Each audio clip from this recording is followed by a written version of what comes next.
Warat na yung motor ni... It's a big problem.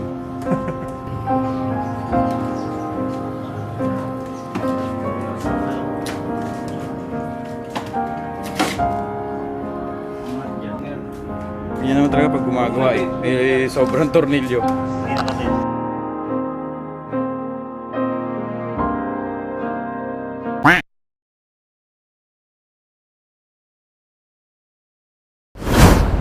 Yo, what up, my man? It's your boy Dondi's back. Woo! Today, ngayong araw, wala naman tayong masyadong content about dito sa motor natin. Ang content natin ngayon is about sa PCX 160 ni Bukuman. Dahil nga sumemplang si Bukuman nung nakaraang linggo sa may Marilake. Nalubak daw siya at natumba, pero wala naman siyang galos, yung motor lang naman ang may sira. Pero okay na rin yun na motor yung may sira, hindi yung tao yung nadisgrasya, no? Dahil mas mahirap kapag ikaw yung nadisgrasya, dahil mahirap magpalit ng katawan, no? Hindi napapalitan yan, iisa lang ang buhay natin. Hindi tulad ng mga piyesa ng motor, madali lang palitan kahit saan may available. Kaya nga buti okay siya at hindi lang nangyaring masama. Kaya tara, papunta ako ngayon sa kanila doon sa may Marikina. Let's go! Kasi ano na yan eh, Utang ng daming lock, may tornilyo pa dyan.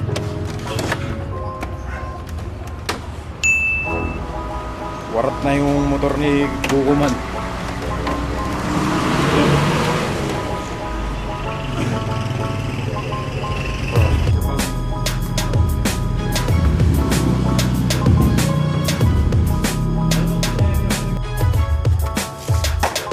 It's a big problem. Pogi na ulit. Pogi konti. Wala mo. Andiyan sa ano, nilagay ko sa clip.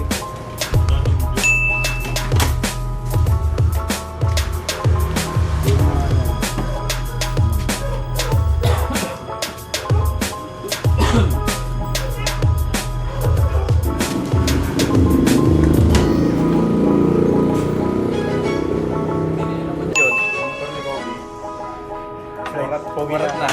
Pogi na konti. Medyo natin mamaya. Pogi na konti. Meron pa siyang puso.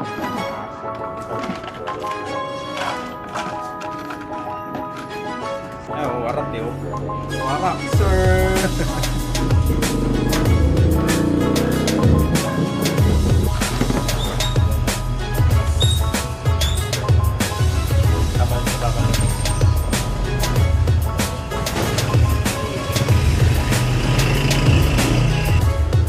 Tornilyo 5.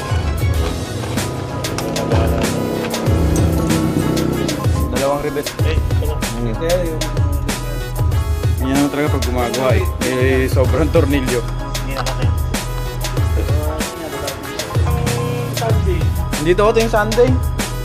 Andito ko na, hindi mo na ako Warat eh. Warat, sir. Pogi na, huwag lang dito. Makakita ko sa Ayan, oh. ano mo eh. Patay tayo dyan, baka maging kare-kare mo ko eh. Poy. Pogi na. Pwede na yan. Kare-kare. Lang ako. Pwede.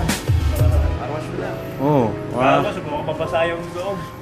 Hindi, okay lang yun. Ililinis nga yung loob niyan eh. Hindi, Oo. Kasi ano naman yung wire niyan eh. Basta-basta rin. sinip lang ako. Okay lang yun. Ako nga, pagka pinutos ako dito eh. Oo. Pwede na yan.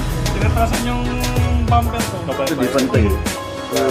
Ayaw magpapulis. Kita. Oo, takot lahat. Hey, pauwi na ako ng Kainta ulit. Natapos na namin yung motor ni Kobe. Hindi ako masyado nakapag-video dahil nakalimutan ko. Nandiyan. Medyo may mga problema lang na na-encounter sa motor ni Kobe dahil meron mga hindi na-align. Ang importante lang naman is makabit namin yung fairings na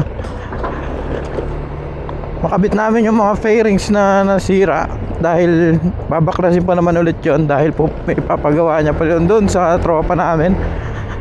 Ipapa-repaint niya pa yung mga gas-gas, dahil dahil gas-gas meron doon hindi na-align eh, yun dyan sa yun nasa baba. At ayun nga, no, mapapansin nyo, warak sir yung motor ni Kobe. Warak sir talaga eh, as in warak eh. Yung ano lang naman, right side lang naman, yung left side nyo okay eh. So meron nga hindi na-align, diba? Kaya medyo nagkaroon kami ng problema dun sa motor niya. Hindi namin masyadong nakakabit na maayos, hindi masyadong nalapat. Pero okay lang yon, dahil babaklasin pa rin naman yon. Tsaka meron kami mga tornilyong hindi kinabit, napansin nyo sa video. Gagi, wala na akong gas. Sana umabot sa gas station. Wala na akong gas, sana umabot ako.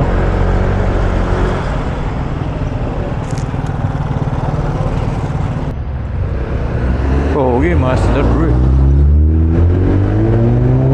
Takin na, ay magpusingit.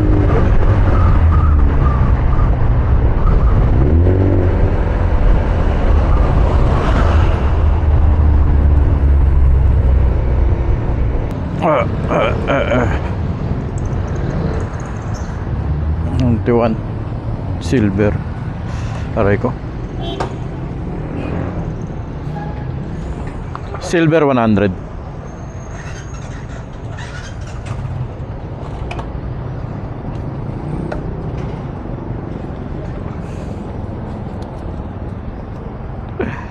Ang pogi talaga ng motor natin, no?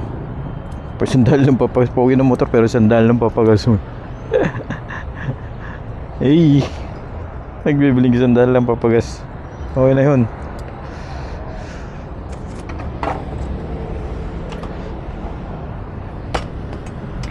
At yun mga idol, no, siguro dito ko natatapusin yung video. Maraming salamat sa inyo. Babush.